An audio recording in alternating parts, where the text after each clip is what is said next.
Tudo bem, pessoal? Aqui professor Diogo para conversar com vocês sobre mais uma aula do nosso curso de adoção e acolhimento institucional.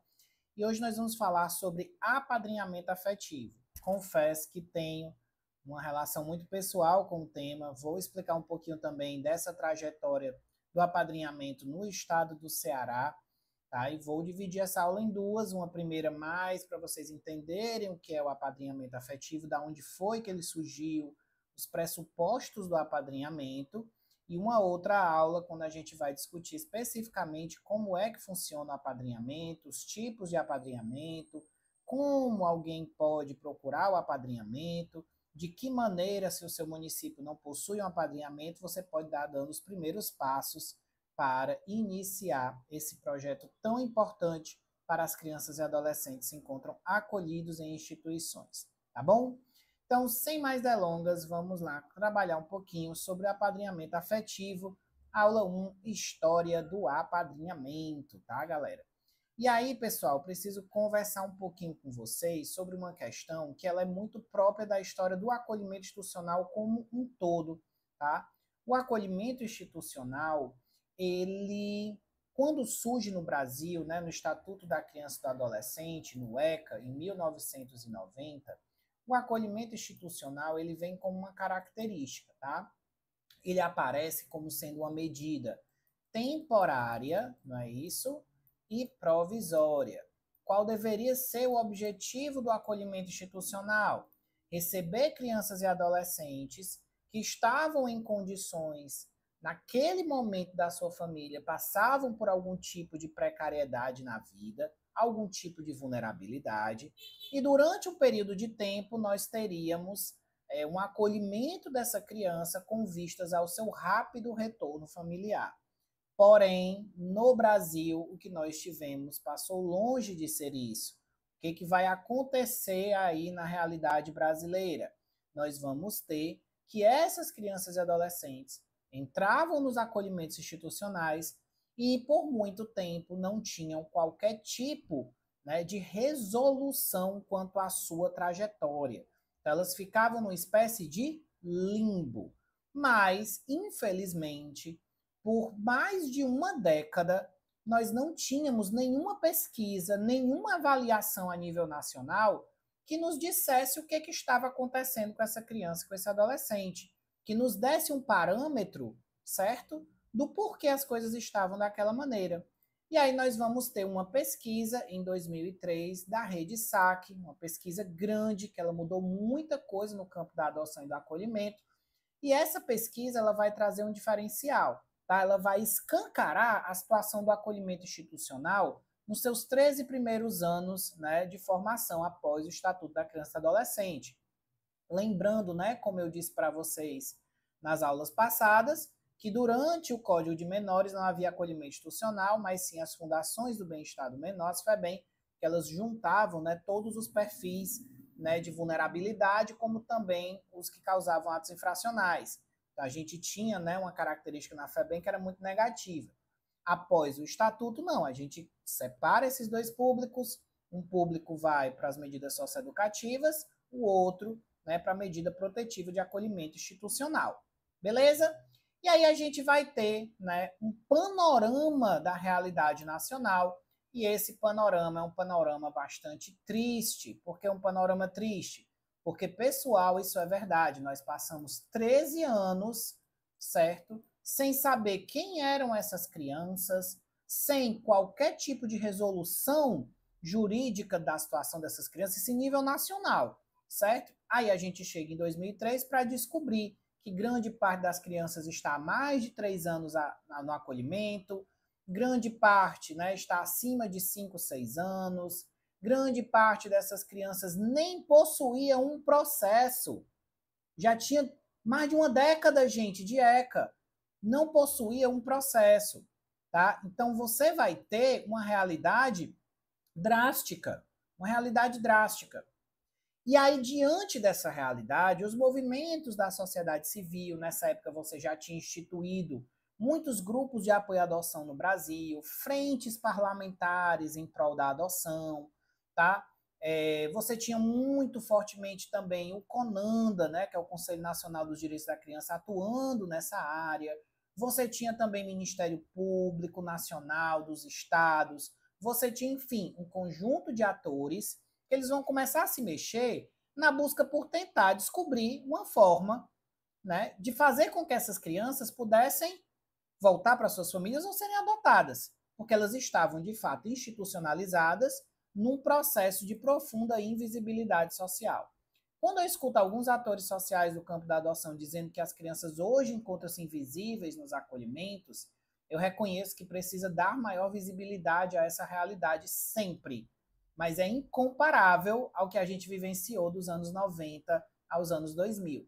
Era uma situação triste, assim, terrível, tá? Grande parte das comarcas brasileiras não tinha uma vara específica, grande parte das comarcas brasileiras nem a questão da infância e da juventude era tocada.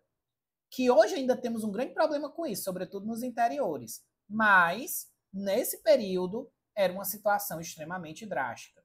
E aí, o que, que nós vamos ter? Iniciativas entre os anos de 2004 e 2009, iniciativas muito, vamos dizer assim, locais, certo? De tentativas de resolver essa situação. A nível nacional, nós vamos ter, durante esse período, né, a formação do Plano Nacional de Convivência Familiar e Comunitária, que nós vamos ter aula para discutir ele. Nós vamos ter também, né, outras legislações locais. Nós vamos ter a própria lei de adoção de 2009, que mudou muita coisa, a gente também vai ter uma aula só sobre ela. Mas o que, que eu quero que vocês entendam? É que as pessoas não ficaram paradas, mas as iniciativas elas eram ainda muito restritas. Até 2009, muito restritas. Restritas ao quê? Restritas a pessoas de comarcas que se manifestavam, que se levantavam, que iam atrás de pensar soluções para essa realidade da institucionalização prolongada de crianças e adolescentes. Ok? Beleza? E aí, o que apareceu, né? Quais foram as opções que as pessoas tiveram nesses primeiros momentos? Começa o processo de busca ativa na internet, né? O que era essa busca ativa na internet? Isso aqui foi tema da minha monografia, para vocês terem noção. Minha monografia foi sobre a busca ativa de crianças pela internet no Orkut, né? Talvez alguns de vocês não saibam nem o que é Orkut, porque já faz muito tempo, né? A idade está chegando, mas existia essa busca ativa, né? As pessoas colocavam perfis, né, no Orkut de crianças ou de adolescentes com difícil colocação familiar, e as pessoas buscavam nessas adoções e as comarcas, enfim. Só que isso era feito à revelia do Poder Judiciário. Mas era uma tentativa, né, de se procurar, de alguma maneira, resolver a situação dessas crianças e adolescentes. Nesse momento, nós também tivemos programas, né, como Fazendo Minha História, que a gente vai ter uma aula só sobre ele, porque ele é fundamental. Se no seu acolhimento não tem Fazendo a Minha História, tem que ter. É mágico como isso transforma, certo? E os apadrinhamentos, que foram iniciativas que algumas comarcas do Brasil, antes, né, mesmo de ter uma regulação nacional, já estavam realizando. Então, o que eram esses apadrinhamentos? Apadrinhamentos eram pessoas externas aí à unidade de acolhimento, que faziam aí, celebravam com as unidades de acolhimento um tipo de parceria para ofertar algo para essas crianças e adolescentes. Seja para ofertar, né, uma relação de vínculo, de afeto fora da unidade, seja para realizar um tipo de contato mais próximo, seja por uma via financeira, né, dar uma ajuda financeira mensal a uma criança, ou pagar um serviço para essa criança, um psicólogo, um dentista, ou até mesmo fazer um trabalho voluntário nas instituições. Então, isso era um acordo, nesse período, feito entre as instituições e esses agentes externos, tá? E aí você começou a ter no Brasil vários apadrinhamentos como leis estaduais, tá? E que passavam a vigorar aí em algumas comarcas. Mas você ainda não tinha uma regulação nacional, tá? Agora eu vou contar um pouquinho para vocês de uma história pessoal minha em relação ao apadrinhamento nessa época, ok? O que acontece, tá? Em 2013, gente, eu fui recuperar essa foto dos confins do universo, né? Em 2013, eu fazia parte de um acolhimento institucional. Aqui uma foto, né, na época que já tem muitos anos, mas ainda assim as crianças de costas, né, a gente tem sempre que lembrar desse detalhe. E aí, em 2013, eu era assistente social de uma unidade de acolhimento, né, em Fortaleza. Nessa época, a gente ainda não tinha essa noção, essa dimensão que a gente tem do acolhimento institucional hoje, né, desse processo do acolhimento institucional hoje. E aí, vou mudar aqui para o meio, pronto, para vocês poderem ver a foto toda, né? E aí, é legal que agora eu sei mexer nas coisas e fica mais legal. Olha aí como fica legal. E aí, o que, que a gente vai ter? Em 2013, eu era assistente social desse acolhimento. E a gente tinha muitos perfis, porque era um acolhimento com muito, assim, faixas etárias muito distintas. Então, eu tinha do bebê no acolhimento até 18 anos. Né? Inclusive, nem é uma metodologia hoje que a gente acha interessante, né? Faixas etárias tão diferentes. E aí, em 2013, tinham essas situações e a gente tinha muitos casos de adolescentes, de crianças acima de 12 anos, que elas simplesmente não tinham ninguém por elas e que a situação jurídica ainda não estava resolvida, tá? A mentalidade de 2013 não é a mentalidade de hoje. Então, o acolhimento tinha uma prática que hoje ela é totalmente abolida, certo? Não existe mais isso. Mas em 2013 acontecia. Quando chegava no Natal, você levava uma criança para sua casa. Os funcionários levavam as crianças. Quais crianças? As que não tinham nenhum tipo de contato, né, com familiares, nem estavam em vinculação, nem estavam sendo adotadas. Essas crianças que ficavam no Natal sem ninguém, os funcionários levavam para casa. Ok? Beleza. Nesse ano, eu levei uma criança para casa, tá? Levei essa criança de 12 anos, né? E ofertei para ela coisas que ela nunca tinha visto na vida. Foi a primeira vez que foi para um cinema, foi a primeira vez que foi para uma praia, foi a primeira vez que teve um Natal numa casa, né? Porque era uma criança que, enfim, teve uma chegada muito drástica lá no acolhimento. E diante disso, pessoal, para mim, que fiz a ação, foi maravilhoso, eu me senti muito feliz. Né? Minha família acolheu muito ela, foi tudo incrível. Para ela, também foi muito bom, porque ela nunca tinha vivenciado isso. Só que na segunda-feira pós-Natal, ela voltou para acolhimento. Ela voltou para acolhimento. Foi uma ação, na minha avaliação posterior, não na hora, em que eu fiz uma ação boa, uma boa ação, mas uma ação que não deixava, de fato, uma continuidade na vida dessa criança. Porque eu era profissional, continuava trabalhando, e no final de semana seguinte, ela não ia ter uma família. Ela ia continuar no acolhimento. E eu ia viver minha vida normalmente. Então não podia ter sido uma coisa tão esporádica. Ações assim, pessoal, muito esporádicas, funcionam mais para a gente do que para eles. A gente pensa, ai, Diogo, mas você deu um dia que ela nunca se esqueceu, e de fato ela fala nisso até hoje. Mas mesmo assim, não foi algo que deixou uma raiz de continuidade. Nessa época eu era muito envolvida, ainda sou, né? Com uma pesquisa sobre a adoção. E aí, na época, eu participei de 2 encontros, que foi o 19º Encontro Nacional dos Grupos de Apoio à Adoção, que é o ENAPA, foi o ENAPA de Cuiabá, e consegui resgatar uma foto, sabe-se lá de onde, que eu achei também, do 20º ENAPA, né, que foi em Minas Gerais. Nesses 2 ENAPAs, pessoal, desses Encontros Nacionais de Apoio à Adoção, eu conheci muitas histórias de outros locais do Brasil e, inclusive, conheci também, que me foi muito importante, histórias de apadrinhamento, locais que haviam realizado seus apadrinhamentos estaduais e, diante dos apadrinhamentos estaduais, haviam constituído, certo, um apadrinhamento enquanto lei. E ele começou a funcionar. Então eu via nos ENAPAs, nesses 2 ENAPAs, as pessoas dizendo, olha, a gente fez, escreveu um projeto, delimitamos quem eram as crianças e adolescentes desses acolhimentos que seriam disponibilizados para apadrinhamento, estamos realizando a triagem, né, das pessoas que vão apadrinhar junto com o Poder Judiciário do meu estado.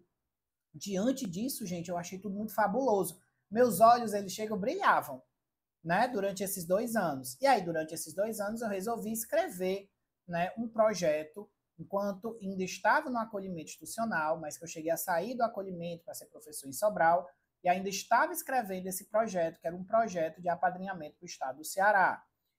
enviei esse projeto para o núcleo, né, da Defensoria Jurídica da Infância e da Juventude, na época o NADIGE. Tive muito apoio aí de um grande defensor público que passou aqui pela gente, que era o doutor Tibério. Me deu muito apoio no projeto, lutou pelo projeto. E quando eu estava lá em Sobral, né, como professor já, eu tive a imensa alegria, né, de descobrir que o projeto havia sido passado, que o projeto ele havia sido aprovado enquanto lei estadual a partir da resolução 13 de 2015, que regulou o apadrinhamento afetivo no estado do Ceará. 2 anos antes de você ter a regulação em 2017 do apadrinhamento afetivo para o Brasil, tá? E aí a criança, Diogo, daquela época, o que aconteceu com ela? Esta moça aqui, maravilhosa, que está do meu lado, e que este ano, aliás, no ano passado, 2024, deu uma palestra para a gente lá na Rede Adotiva, que é a ONG que eu sou diretor, certo? Falando sobre a trajetória dela, tá? Ela hoje está maravilhosa, tá? Já terminou os estudos, né? Foi adotada, descobriu depois que tinha uma irmã, a irmã também foi adotada junto com ela, estava nesse dia, e foi assim uma realidade muito maravilhosa, né? Algo muito me deixou muito feliz revê-la e poder saber que o trabalho teve frutos, né? E que elas estão crescendo em uma família que dá amor, que dá carinho, e é essa a grande ideia. Ok? Então, essa é a minha relação com o apadrinhamento. Inclusive, eu tenho um certificado que eu ganhei do Tribunal de Justiça, né? Uma plaquinha que eu guardo com muito amor, com muita felicidade, dizendo né, uma honra ao mérito aí pela escrita do apadrinhamento, que para mim, às vezes, né, me vale mais do que o meu próprio doutorado. Né? Eu tenho ela na plaquinha, mas eu não tenho meu doutorado na plaquinha, porque para mim, mais importante do que qualquer título é que a gente possa estar promovendo mudanças na vida dessas pessoas. Isso é fantástico, gente. Isso é incrível, isso enche os meus olhos. Ok? Beleza? E aí a gente vai ter, tá, pessoal, que finalmente em 2017 o nosso maravilhoso apadrinhamento afetivo ele vai ser efetivado legalmente, tá? E aí o que a lei vai dizer? Né? A lei vai dizer o seguinte: podem ser padrinhos ou madrinhas, pessoas maiores de 18 anos, não inscritas no cadastro de adoção, vou já falar sobre isso, e que cumpram os requisitos exigidos pelo programa de apadrinhamento do qual fazem parte. Tá? Pessoas jurídicas podem apadrinhar crianças e adolescentes, e o perfil da criança e adolescente a ser apadrinhado será definido no âmbito de cada programa de apadrinhamento, tendo, óbvio, né, uma prioridade para crianças e adolescentes com remota possibilidade de reinserção familiar ou colocação em família substituta. E ele termina, né? É pouquinho, mas é muita coisa para quem não tinha nada até então, dizendo que os programas e serviços de apadrinhamento apoiados pela Justiça da Infância e da Juventude poderão ser executados por órgãos públicos, certo? Ou por organizações da sociedade civil. Então, isso significa que, por exemplo, se você faz parte, né, de uma prefeitura e que quer colocar um programa de apadrinhamento, sim, né, vocês podem, né, tendo a relação com a Justiça da Infância e da Juventude, fazendo aí os devidos compromissos, tá? E as devidas relações jurídicas, você pode executar sim, enquanto prefeitura, por exemplo, um serviço de apadrinhamento. Ou mesmo uma organização da sociedade civil, uma ONG, também pode, né, fazer parte aí ou constituir um programa de apadrinhamento, desde que também apoiados, né, pela Justiça da Infância e da Juventude. Diogo, ok, entendi que a lei agora garante essa possibilidade, né, a nível nacional, que já existia a nível estadual.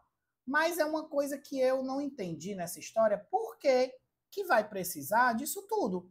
Por que para poder ser padrinho de uma criança ou de um adolescente, precisa que eu vá, de alguma maneira, até o judiciário e passe por um crivo para isso? Que desnecessário, por que eu não só vou no acolhimento, conheço essa criança, a criança que eu achar interessante, o adolescente que eu achar interessante, e ajudo? Por que eu não posso ajudar? Porque é tão burocrático para ajudar alguém?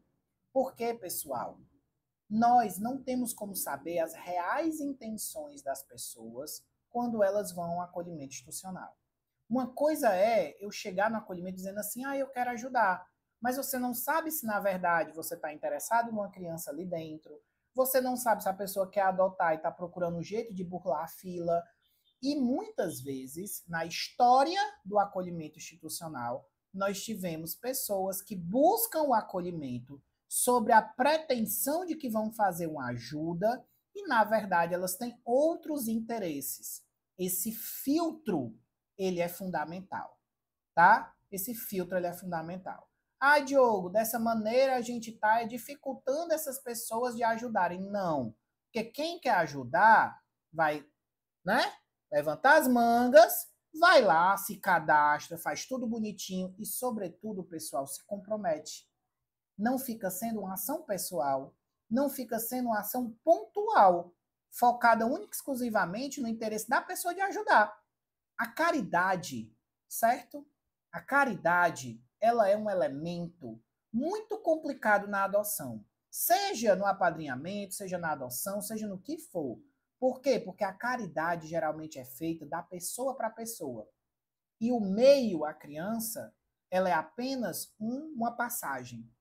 O que eu estou querendo dizer com isso? Muita gente que faz caridade faz para si. Para encontrar um lugar no céu, para você ter algum tipo de pagar alguma coisa que você sinta que fez, para preencher uma lacuna sua. Mas você, meu querido, não é o foco aqui. O foco é a criança. Então precisa que você tenha sim uma triagem, certo? Não é qualquer um que pode estar entrando no acolhimento institucional. Por qualquer razão. Ah, eu quero ajudar. Quem é você? Não importa quem eu sou, não importa a minha razão, eu não quero ajudar. Pois então eu vou entrar e vou conhecer as crianças tudinho. E aí você tem gente que entra nos acolhimentos, tira foto de criança. Você tem, como eu trabalho lá no cadastro, que já aconteceu, de entrar no acolhimento institucional, conhecer uma história, um educador falar uma história e aparecer com um advogado, depois de orientada, querendo adotar aquela criança daquele acolhimento. Isso não existe mais. Então não se trata de fechar as portas do acolhimento. Se trata de abri-las de maneira responsável para as pessoas que de fato estão ali com interesse alinhado com o que é o apadrinhamento. E o que é apadrinhar, pessoal? É uma possibilidade legal de contribuir para o desenvolvimento de uma criança ou adolescente por parte de pessoas que desejam ajudar, mas não têm a intenção de realizar uma adoção. Por que não tem a intenção de realizar uma adoção? Porque, pessoal, você tem dois tipos de desejos diferentes. E aqui é o ponto principal do acolhimento institucional. É saber ler qual desses desejos que está em jogo.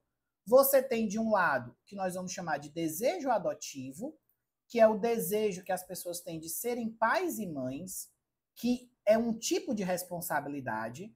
E você tem um desejo que muitas vezes pode iniciar como um desejo caritativo, ou o desejo de contribuir para a vida de uma criança e adolescente, ou uma visão de responsabilidade social, que também é possível. Então, você tem um desejo diferente do outro. A adoção não é caridade, não é contribuir. Interessante que uma vez eu estive num local e uma pessoa, durante uma palestra que eu estava, disse: a gente tem que parar com essa visão, porque a gente pode também adotar as pessoas por caridade, para ajudar. A gente não pode. As situações que eu vejo nesse sentido, todas dão para trás. Sabe por quê? Porque se você adota pela caridade, se você adota para ajudar, se você adota porque tocou o seu coração, só por essas razões, quando não existe um real desejo de efetivar a maternidade ou a paternidade, lá na frente, lá na vinculação, lá no estágio de convivência, você vai ter situações que vão te chamar a necessidade de você ser pai e mãe. Essa necessidade não vai existir, você vai desistir. Ou você vai devolver. Né? Que também é tema, vamos ter ainda uma discussão sobre isso, uma aula sobre isso. Então, entendem? Não é nesse sentido. Tá? Então, muito cuidado com as intenções que perpassam esse processo. Beleza? Então, o apadrinhamento, ele tem um foco. São pessoas que desejam contribuir, tá? E eu ainda coloquei o caritativo aqui por colocar para a gente também pensar sobre. Não gosto dessa ideia de caridade, mas às vezes vem com esse desejo e ele pode ser lapidado para que você entenda e ressignifique para uma contribuição, certo? Neste sentido, o apadrinhamento ele vai ter 3 níveis, por assim dizer, que é o apadrinhamento afetivo, o apadrinhamento financeiro e a prestação de serviços. Existem, inclusive, entidades hoje, ONGs, que sobrevivem, certo? Por conta de pessoas apadrinhadas e que prestam serviços, como voluntários, tá? Então, geralmente, quem são essas pessoas? São pessoas que já estão aí em um nível de vida profissional, né, mais resolvido, que já se aposentaram, ou então que estão muito bem financeiramente, ou então que estão tranquilas, vamos dizer assim, em relação aos seus afazeres, já criaram seus filhos, ou então estão aí com seus filhos, estão na luta, mas tem aquele tempo, tem aquele compromisso. Então, o apadrinhamento, geralmente, de serviço é feito por pessoas assim, tá? Uma vez eu conversando com uma moça que ela queria apadrinhar, só que ela era profissional liberal, estava no começo da carreira e estava desempregada. E aí ela queria apadrinhar, até para ter uma experiência e tudo mais. Eu disse, olha, ok, mas eu vou te fazer uma pergunta. Se aparecer um trabalho de 8 horas para ti por dia, o que, que tu vai fazer? Ela, eu vou para o trabalho. Ou seja, ela vai largar. E aí ela vai criar uma necessidade dela na instituição, só que na primeira oportunidade ela vai largar, porque é óbvio, precisa de dinheiro, gente, para sobreviver.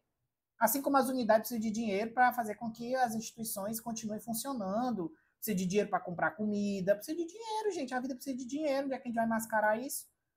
Então eu disse para ela, olha, talvez seja melhor você primeiro estabilizar-se um pouquinho, para depois você procurar ser padrinho ou madrinha. Entenderam, gente? Então precisa, né, fazer essa avaliação. Ok? Então, essa primeira aula, tá, desse tema, eu vou encerrando por aqui. Foi mais uma aula histórica, foi mais uma aula para trabalhar com vocês o que é o apadrinhamento, como é que ele surgiu no Brasil, como ele surgiu aqui no Ceará, trazer um pouquinho do meu envolvimento, né, com a temática do apadrinhamento, que eu sou apaixonado, gosto muito. E na próxima aula a gente vai falar como é que a gente monta um programa de apadrinhamento, como é que a gente consegue fazer essa triagem, tá? Existem muitas dificuldades em você conseguir efetivar um apadrinhamento, tá? Não é fácil, muito difícil, certo? Mas o que eu noto que é difícil não é nem pelo fato de apadrinhar em si ou de você conseguir os padrinhos. O que é difícil é você ter pessoas nos apadrinhamentos com a visão técnica do apadrinhamento, certo? Entendendo tudo que é necessário para que o apadrinhamento aconteça. Porque não adianta você estar no município, você instituir um programa de apadrinhamento e você não ter uma equipe que faça a divulgação, você não ter uma equipe que faça a triagem, você não tem uma equipe que vá aos acolhimentos, saber a necessidade dos acolhimentos. Não adianta. E aí tem locais que eu estou vendo fazendo acolhimento, fazendo o apadrinhamento afetivo, porque o Ministério Público está solicitando que tenha um apadrinhamento. Beleza, tem que ter. Mas não pode ter só da boca para fora. Não pode ter só como lei. Não pode ter só como projeto. Você tem que ter e fazer ele acontecer, ele andar, ele se efetivar. É assim que deve ser. Ok? Muito obrigado, pessoal. Valeu e fiquem atentos aí para a nossa próxima aula, tá? Tchau.